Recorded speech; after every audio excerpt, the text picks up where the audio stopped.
In a world of 1.4 billion people, where skyscrapers pierce ancient skylines and high-speed trains race past centuries-old temples, three simple rules continue to shape the destiny of nations. Rules so profound, yet so ignored, that they hold the key to understanding not just China, but human nature itself. For over 2,500 years, these principles have guided emperors and peasants, shaped civilizations, and influenced nearly 1/3 of humanity. Yet today, in our rush toward modernity, most people have forgotten the revolutionary wisdom of one man whose ideas were so dangerous they were once banned by the very empire they would eventually rule. To understand China, its rapid rise, its social harmony, its approach to family, business, and governance, one must understand Confucius, known to the world as Confucius.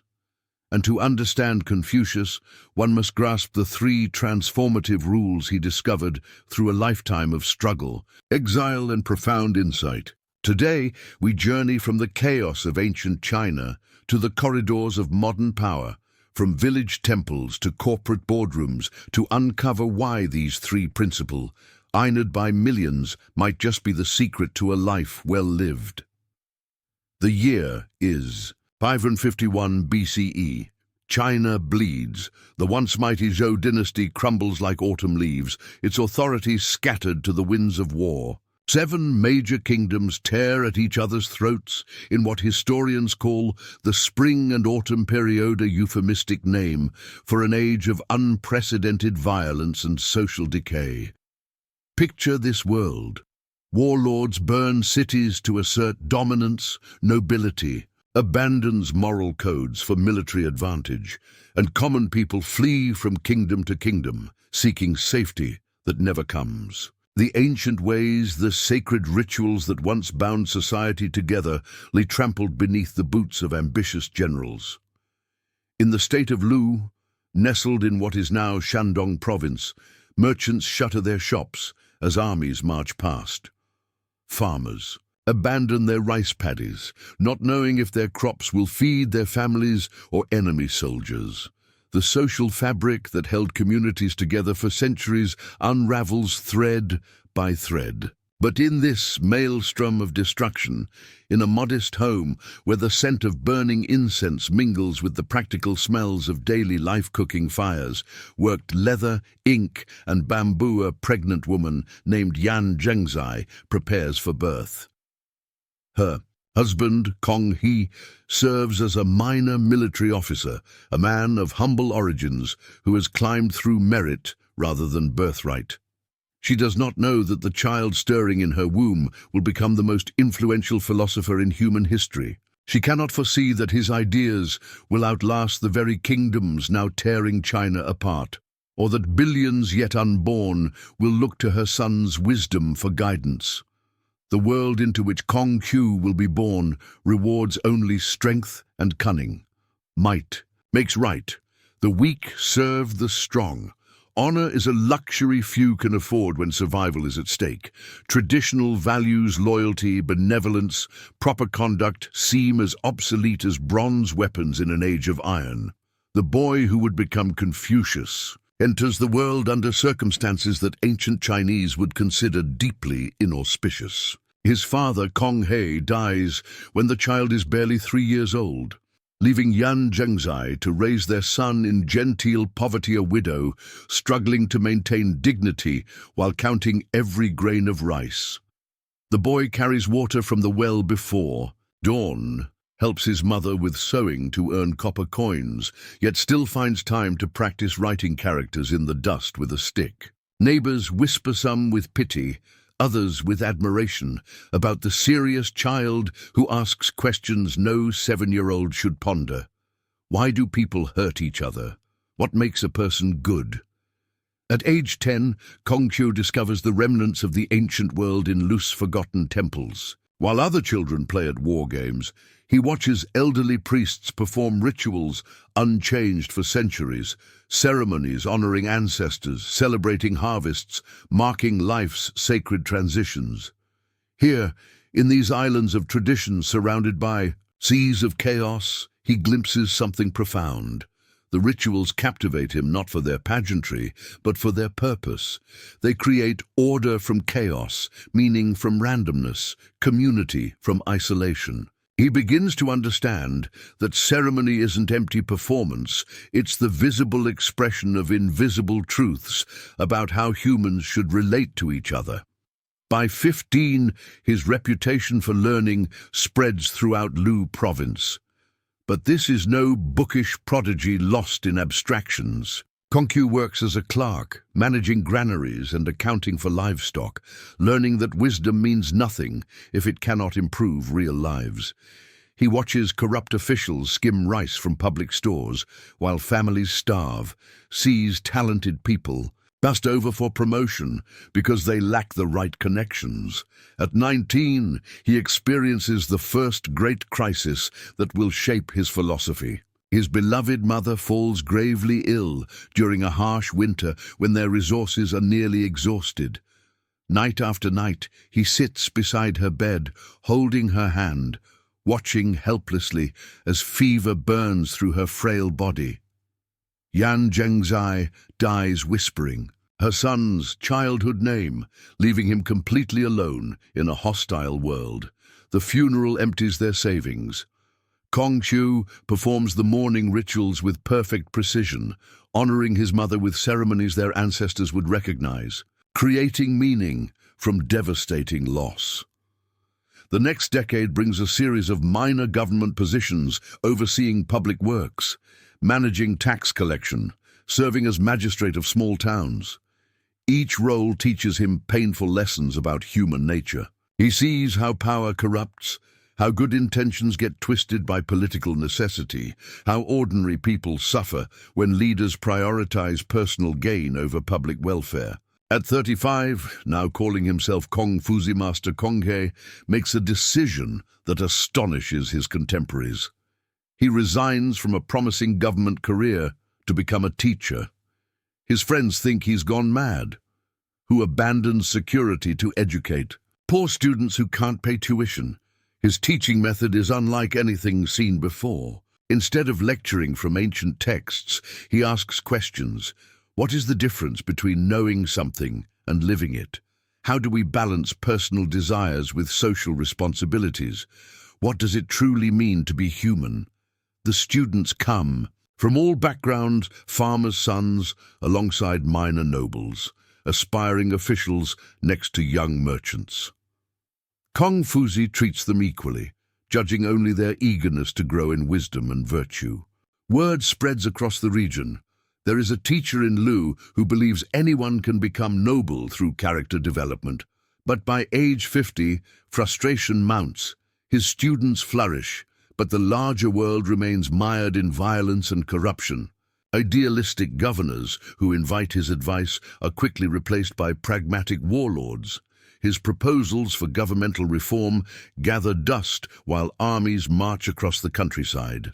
Finally, around 497 BCE, Confucius makes his most dramatic choice. He will seek a ruler worthy of his ideas, even if it means years of wandering in exile. Loading a simple cart with books and basic provisions, he begins a 14-year journey that will take him across war-torn China, searching for a kingdom that values wisdom over warfare.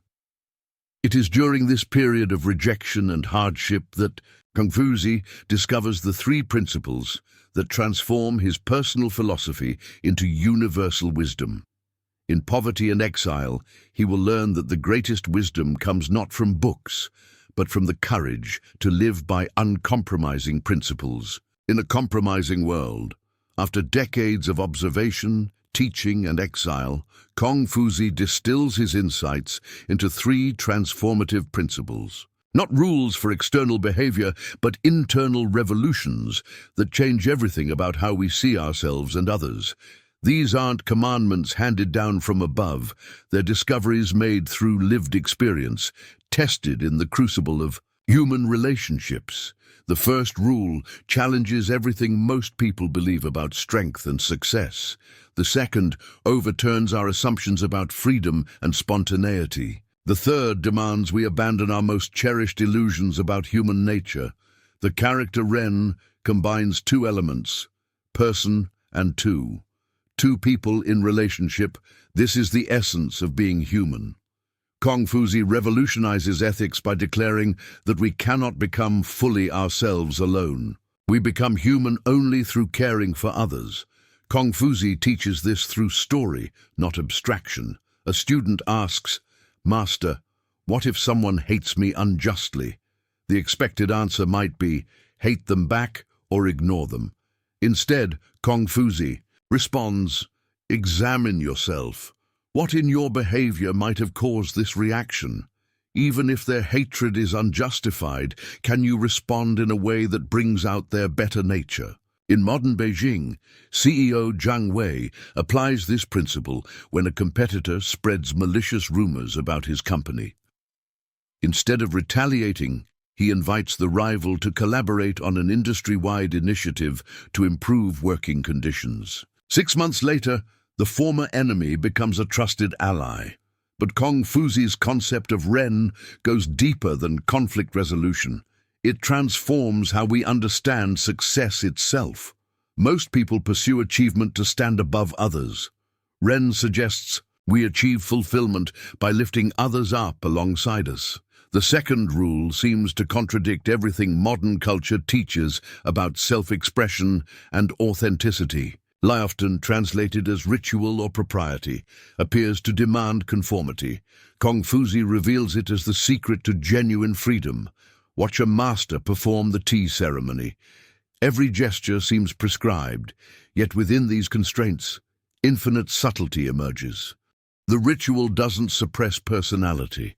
It creates a framework within which true character can shine. Li isn't about following rules blindly. It's about understanding that meaningful freedom comes through disciplined practice. A jazz musician must master scales before improvising. A poet must understand meter before writing free verse. Confucius understood that how we speak shapes how we think, which determines how we act. But Li extends far beyond language to all social interactions. Confucius observes that when people know how to behave appropriately in different situations, they experience less anxiety and create less conflict. The courtesy shown to elders isn't servile submission, it's recognition that wisdom deserves respect. Young people think manners are fake or old-fashioned, but proper courtesy is actually liberating. When everyone knows the rules, we can focus on substance instead of worrying about whether we're giving offense. Confucius' radical insight, constraint and freedom aren't opposites, they're dance partners. The disciplined athlete achieves physical freedom. The trained musician expresses emotional freedom. The person who masters social lead discovers the freedom to build meaningful relationships without constant friction. The third and most challenging rule addresses humanity's greatest temptation, fixing others while ignoring our own flaws. A junzi, the exemplary person, doesn't seek to control external circumstances, but to perfect internal character. The junzi understands what is moral. The small person understands what is profitable. The junzi is distressed by his own lack of ability, not by the fact that others do not recognize his ability. In contemporary Shanghai, business executive Wang Mei begins each day with 30 minutes of self-examination. Not meditation for relaxation, but honest assessment. How did my words affect my team yesterday? What emotions drove my decisions? Where did I act from ego rather than principle? For years, she blamed her employees for poor performance, competitors for unfair practices, the market for being difficult. When she started focusing on improving herself instead of changing circumstances, everything else began improving too. Confucius illustrates this through a powerful metaphor. The junzi is like the North Star, not because it moves to guide others, but because it remains fixed while everything else revolves around it. True leadership comes not from manipulation or coercion, but from becoming so aligned with virtue that others naturally want to follow. The most striking aspect of Junzi philosophy is its refusal to compromise principles for practical advantage. Confucius spends 14 years in exile rather than serve unworthy rulers. He chooses poverty over prosperity, rejection over false acceptance. People misunderstand Confucian ethics as conformist. Actually, the Junzi is often the most non-conformist person in the room, the one who won't go along with corruption, who speaks truth to power, who maintains standards when everyone else is cutting corners. Near the end of his life, Confucius reflects on these three principles with his disciples. Ren has taught him that individual fulfillment comes through serving others. Li has shown him that freedom emerges through disciplined practice. Junzi has revealed that changing the world begins with changing oneself. But perhaps most remarkably, he understands that these aren't separate rules, they're interconnected aspects of a single transformation. The person who truly practices Ren naturally embraces Li, because caring for others means learning how to interact respectfully, and both Ren and Li naturally lead to Junzi, because you cannot authentically care for others or practice proper conduct without first cultivating your own character. These three rules, discovered through a lifetime of struggle and reflection, offer something revolutionary. A path to fulfillment that doesn't depend on external circumstances, other people's approval, or favorable conditions. They promise transformation from the inside out. Yet for 2,500 years, most people have ignored them, choosing instead to chase success through competition, express freedom through rebellion, and change the world through criticism. Confucius' three rules remain as challenging and as necessary today as they were in ancient China. When Confucius dies in 479 BCE at age 72, he considers himself a failure. His students number fewer than 3,000. No kingdom has adopted his political philosophy. The violence and corruption he sought to cure continue ravaging China. His funeral is attended by only a handful of grieving disciples who wonder if their teacher's wisdom will die with him. They could not foresee that within centuries, these three simple rules would reshape the world's most populous civilization. His immediate disciples, men like Mencius and Zunzi, preserve and develop his teachings through oral tradition and written records. They establish schools throughout the Chinese kingdoms, training young men in the three principles that their master believed could transform society. But progress remains slow, confined to small circles of scholars and idealists. For 2 centuries, Confucian thought competes with other philosophies in China's intellectual marketplace. Legalists argue for strict laws and harsh punishments. Taoists advocate withdrawal from social engagement. Military strategists focus on conquest and control. The three rules of Ren, Li, and Junzi seem almost quaint compared to these more immediately practical approaches. Then in 221 BCE, everything changes. Qin Shi Huang, the first emperor of unified China, chooses legalism as his governing philosophy. Within decades, his harsh rule creates such social instability that the dynasty collapses, leaving behind a traumatized population desperate for an alternative to authoritarian brutality. Enter the Han dynasty and a young emperor willing to experiment with Confucian governance. In 136 BCE, Emperor Wu establishes the Imperial Academy, making Confucian texts required study for all government officials. For the first time, Confucius' three rules become the foundation of imperial policy. The transformation proves remarkable. The Confucian examination system, based on mastery of moral philosophy rather than birth or wealth, creates China's first true meritocracy. Poor farmers' sons who memorize the principles of Ren, Li, and Junzi can rise to become provincial governors. Aristocrats who ignore virtue find themselves excluded from power. Within generations, Confucius' ideas penetrate every level of Chinese society. Ren, caring for others' welfare, becomes the foundation of social policy, leading to public granaries for famine relief and schools for general education. Li, proper conduct within structured relationships, creates clear expectations that reduce social conflict. Yunzi, self-cultivation before trying to change others, encourages leaders to focus on their own moral development. As Chinese influence expands westward along the Silk Road and eastward across the seas, these three principles travel with merchants, diplomats, and scholars. Korean kingdoms adopt Confucian education systems. Japanese courts implement principles of hierarchical harmony. Vietnamese scholars translate the Analects and establish Confucian academies. By 1000 CE, Confucius' philosophy dominates East Asian civilization. From the Mongol steppes to the Indonesian archipelago, rulers justify their authority through Confucian concepts of virtuous leadership. The three rules that began as one man's personal insights now guide the daily lives of hundreds of millions. The Ming Dynasty represents the apex of Confucian civilization.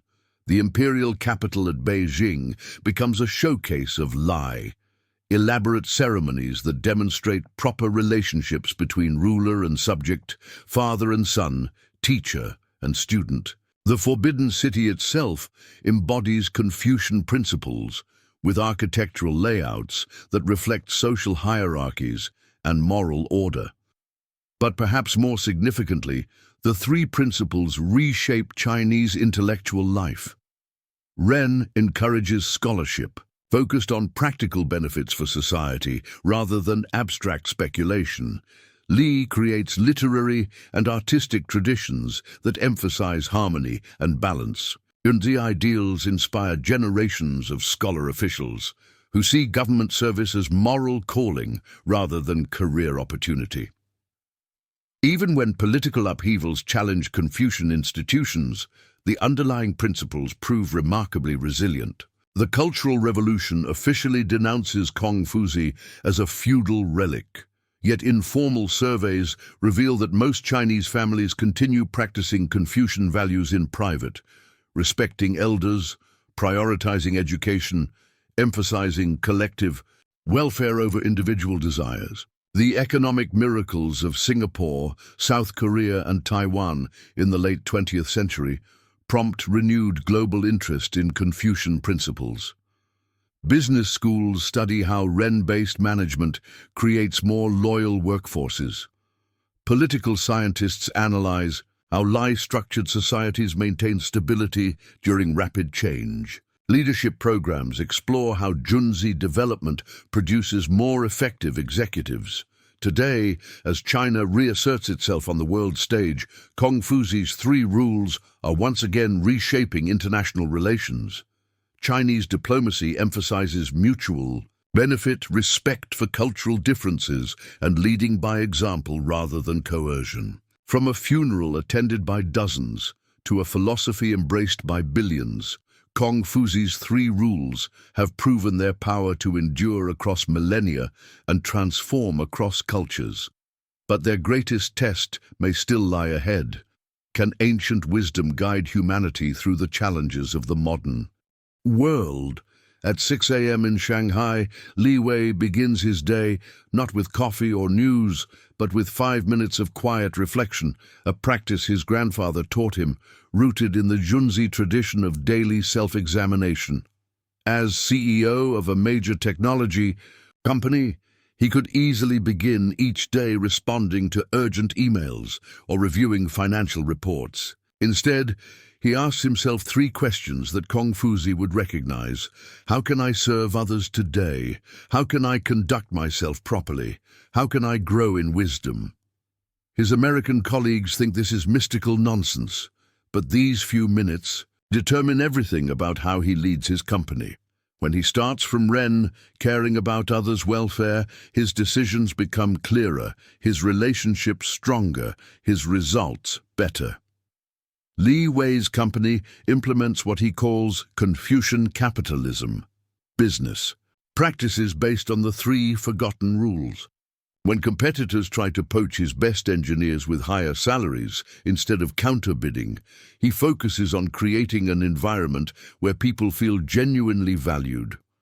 Employee retention rates exceed 95%. The practice of LI, proper relationships, transforms the corporate hierarchy. Senior executives regularly eat lunch with junior staff, not as photo opportunities, but as genuine exchanges of perspectives. When problems arise, people address them directly rather than through bureaucratic channels, because everyone understands their role and feels respected within the organizational structure. In Guangzhou, high school teacher Zhang Mei applies Confucius principles to contemporary education. Instead of lecturing passively, she structures classes around the Socratic questioning method that Confucius pioneered, asking students to examine their assumptions and think critically about complex issues. The traditional Chinese education system gets criticized for producing conformist test takers. But real Confucian education is about developing character and critical thinking. Her students learn to question authority, including hers, while still showing appropriate respect. Her students don't just memorize facts about Ren Li and Junzi, they practice applying these principles to real-world dilemmas. How should someone respond to cyberbullying? What do you owe elderly parents versus your own family? How do you balance personal ambition with social responsibility? In rural Anhui province, village leader Wang Qiang uses Confucian principles to mediate local disputes. When neighboring farmers argue over water rights, instead of imposing solutions from above, he applies the Junzi approach, helping each party examine their own motivations and find mutually beneficial compromises. The old way was to follow party directives from Beijing. The new way respects central authority while addressing local needs. Confucius understood that real leadership means helping people solve their own problems, not controlling them. The results speak for themselves. Villages that implement Confucian governance principles report higher satisfaction rates, less migration to cities, and more successful economic development projects. Young people who traditionally fled rural areas for urban opportunities increasingly choose to stay and contribute to community development. Singapore's success as a global financial hub demonstrates how Confucian principles can work in multicultural environments. The city-state explicitly incorporates values of Ren, Li, and Junzi into its governance model, creating stability that attracts international investment. Singapore proves that Confucian values aren't just for Chinese people. These principles work for anyone who wants to build a society based on merit, mutual respect, and collective welfare, rather than pure individualism or tribal loyalty. Global corporations with significant Asian operations increasingly integrate Confucian principles into their management strategies. Google's offices in Beijing emphasize collective decision-making and long-term thinking. Mercedes-Benz factories in China implement consensus-building processes that reduce workplace conflict while maintaining efficiency. But perhaps most importantly, the three rules continue shaping daily life in millions of East Asian families. Sunday dinners, where 3 generations gather to share experiences and wisdom. Educational decisions that prioritize character development alongside academic achievement. Career choices that balance personal fulfillment with social contribution. My daughter studies in America now, and she tells me how lonely her classmates seem, competing with everyone, trusting no one, always worried about themselves. Here, we still understand that individual happiness comes through caring for others, that true freedom comes through proper relationships, that success means becoming a better person, not just making more money. Even Chinese Americans who grew up far from traditional culture often rediscover Confucian principles as adults, finding in them solutions to distinctly modern problems: work-life balance, authentic relationships, meaningful success, ethical Leadership in complex organizations, from Silicon Valley boardrooms to rural Chinese villages, from Singapore's government offices to American university campuses, Confucius' 3 rules offer an alternative to the isolation, anxiety, and competition that characterize so much of contemporary life. Yet their application in the modern world raises profound questions. Can ancient wisdom address contemporary challenges? Do these principles still work when traditional social structures have changed dramatically? And perhaps most importantly, why do so many people still ignore rules that promise so much? Every year, on September 28th, Confucius' birthday, thousands of people gather in Khufu, the small city in Shandong province, where the sage was born 2,574 years ago. But this isn't a museum ceremony honoring a dead philosopher. These pilgrims come seeking living wisdom for contemporary challenges. Among them is Jennifer Chen, a 28-year-old software engineer from San Francisco who traveled 6,000 miles to understand why her Chinese-American grandmother insisted that success without virtue is meaningless. She was burning out from 80-hour work weeks, achieving everything she thought she wanted but feeling empty inside. Her grandmother kept saying, "You need to understand Confucius." She thought her grandmother was being old-fashioned. Now she realizes she was trying to save her from wasting her life. The ceremony begins at dawn with ritual offerings, not to worship Confucius as a deity, but to honor the continuing relevance of his insights. Participants don't recite ancient texts by rote. They share personal stories of how the 3 principles have transformed their lives. A retired businessman describes how practicing Ren helped him rebuild relationships with estranged children.